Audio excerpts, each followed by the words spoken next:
জম্পুই জেলা প্রেস ক্লাবের চুরিকাণ্ড পরিদর্শনে গেলেন আগরতলা প্রেস ক্লাবের সভাপতি সহ অন্যান্যরা। জম্পুই জেলা প্রেস ক্লাবের চুরিকাণ্ড শনিবার দুপুরে পরিদর্শনে গেলেন আগরতলা প্রেস ক্লাবের সভাপতি তথা হেডলাইন্স ত্রিপুরা ন্যাশনালের কর্ণধার প্রণব সরকার, নিউজ টুডে চ্যানেলের কর্ণধার সুরজিৎ পাল। শনিবার দুপুরে সাংবাদিকদের সাথে নিয়ে প্রেস ক্লাবের যাবতীয় বিষয়গুলো সরজমিনে পরিদর্শন করেন তিনি। জানা যায়, গত মঙ্গলবার গভীর রাতে জম্পুই জেলা প্রেস ক্লাবে এই চুরির কাণ্ডটি সংঘটিত হয়। রাজ্যে বিজেপি সরকার আসার পরে জম্পুই জেলা মহকুমার সাংবাদিকেরা সংগঠিতভাবে এগিয়ে যাচ্ছে। তাদের সার্বিক সুবিধার্থে জম্পুই জেলা ব্লক সংলগ্ন একটি জায়গাতে প্রেস ক্লাবের স্থান দেওয়া হয়েছে।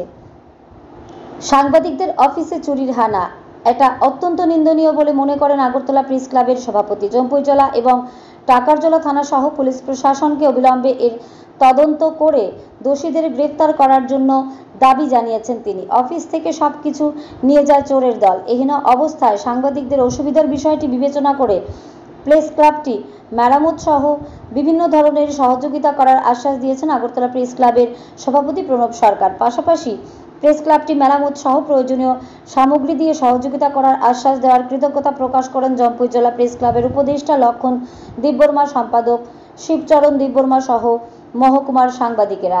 ব্যুরো রিপোর্ট আরই ধর্মনগর। আজকে জম্পুই জেলা প্রেস ক্লাবে কিছুদিন আগে দুর্বৃত্তরা হামলা চালিয়ে সব জিনিসপত্র লুটপাট করে নিয়ে গেছে। তো আজকে আমরা এসেছি, তো ওদের কিছুই নেই, সবগুলোই নিয়ে গেছে। তো ওদের সাথে কথা বলেছি, তো দেখি আমরা ওদেরকে কীভাবে সাহায্য করতে পারি।